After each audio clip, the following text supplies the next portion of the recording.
Hello दोस्तों, तो बहुत बहुत स्वागत है आप सभी का आज के इस वीडियो के अंदर।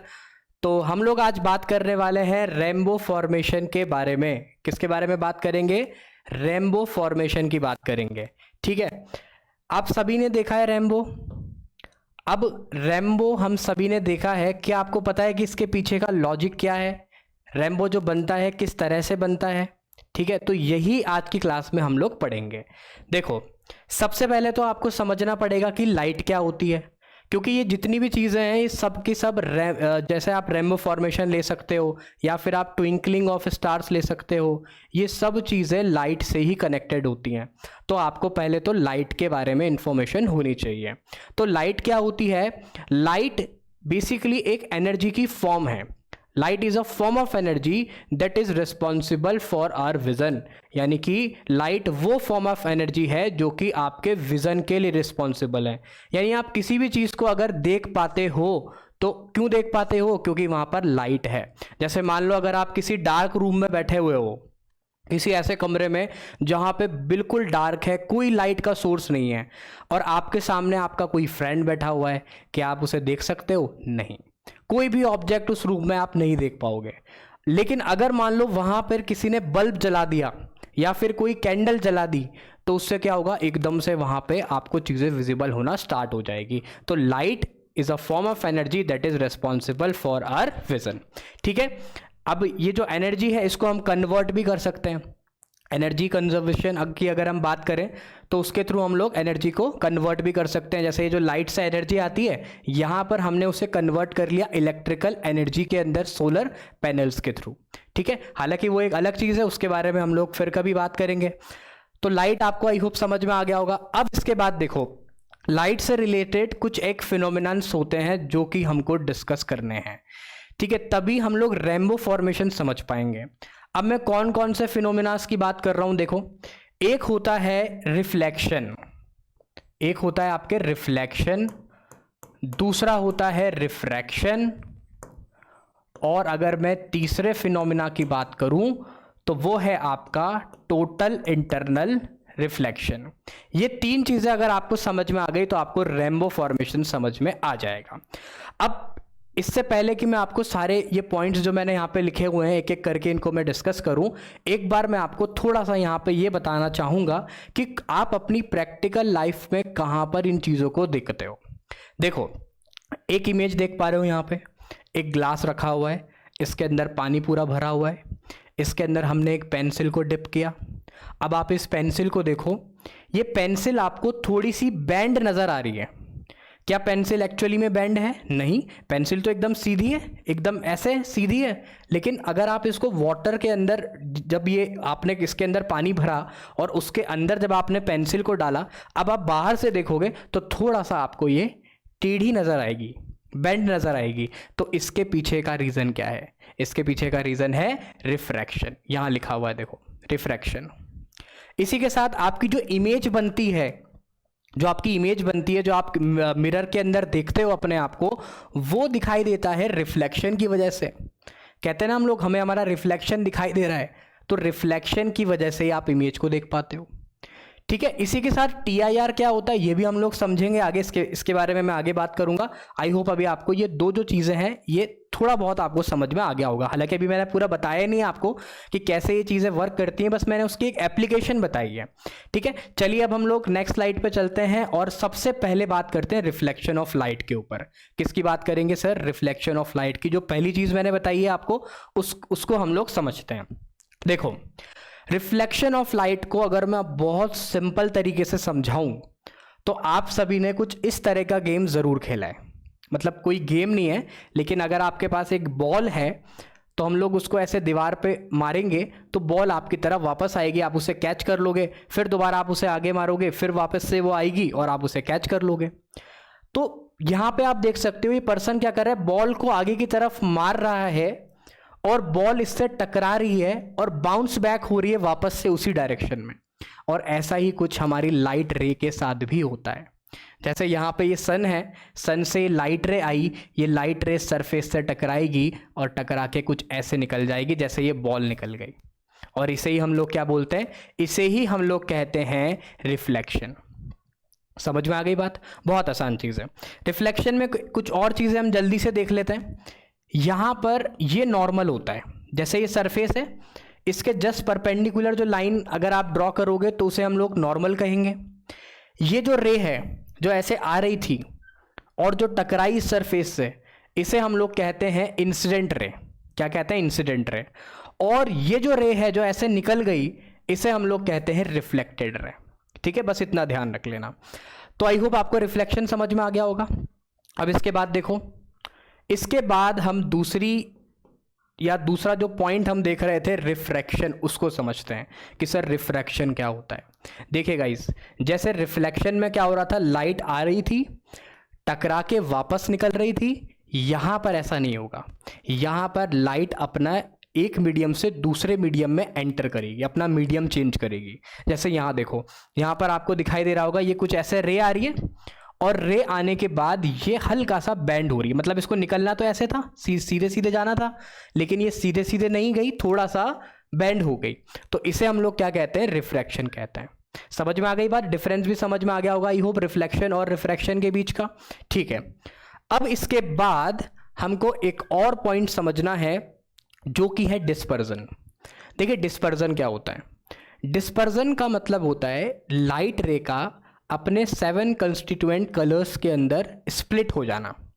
जो लाइट रे होती है वो आपको वाइट दिखाई देती है, लेकिन क्या आपको पता है कि वो 7 कलर से मिलकर के बनी हुई है? उसमें 7 कंस्टिट्यूएंट कलर्स हैं।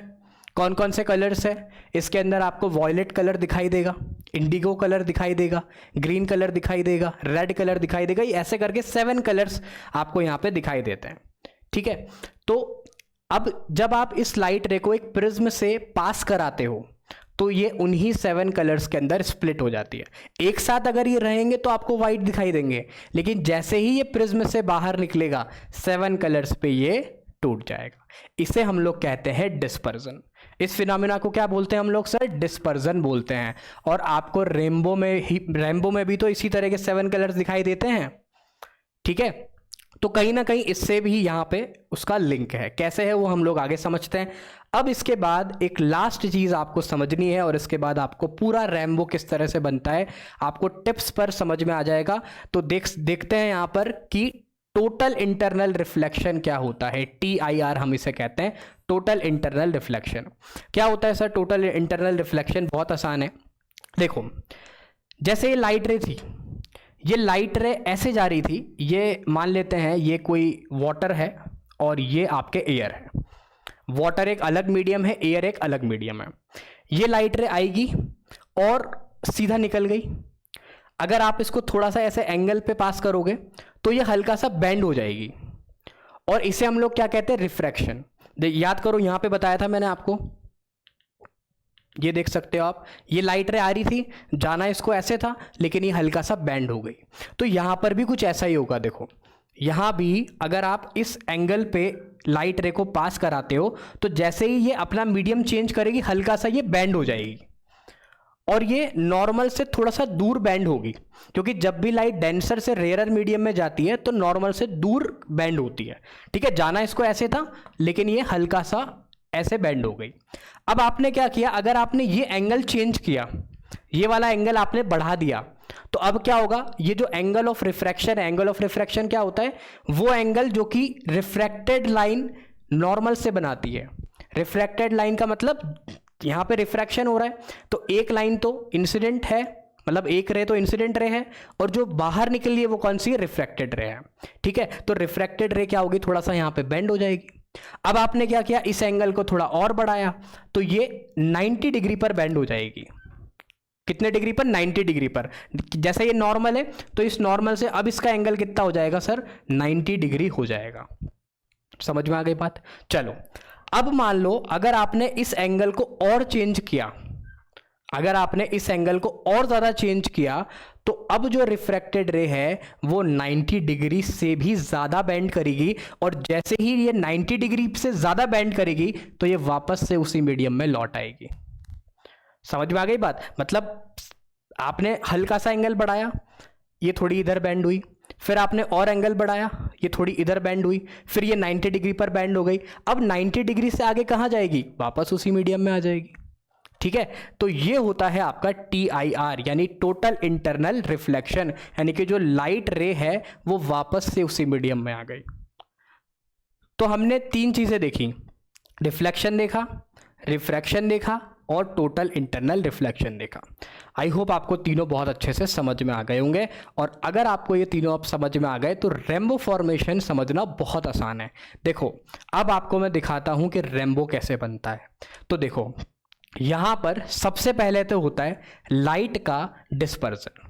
सर लाइट का डिस्पर्जन कैसे? याद करो, जब हमने एक सिंगल लाइट रे को प्रिज्म में से पास किया था तो वो 7 कलर्स के अंदर टूट गई थी, स्प्लिट हो गई थी। तो यहाँ पर भी कुछ ऐसा ही होगा।